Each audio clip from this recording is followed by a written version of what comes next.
Ito ay rated SPG. Striktong patnubay at gabay ng magulang ang kailangan. Maaaring may masiselang tema, lengguwahe, karahasan, sexual, horror o droga na hindi ang Patuloy ngang nagiging malapit nga itong si Zoe dito nga kay Doc Benitez at napapansin na nga ni Josa at ito nga si Chang Susan na malapit nga sila at nagtataka nga sila kung ano ngang ugnayan ang mayroon nga silang dalawa. At pati na nga rin si Lynette ay napapansin na nga niya iyon.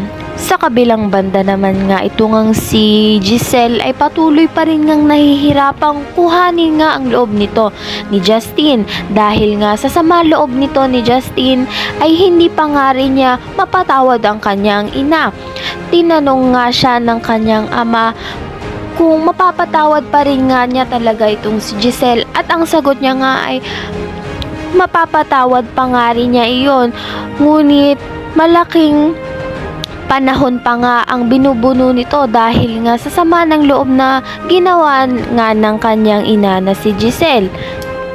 Magkakaroon pa nga ng mahabang panahon upang ang matanggap nga muli ni Justin ito ngang si Giselle.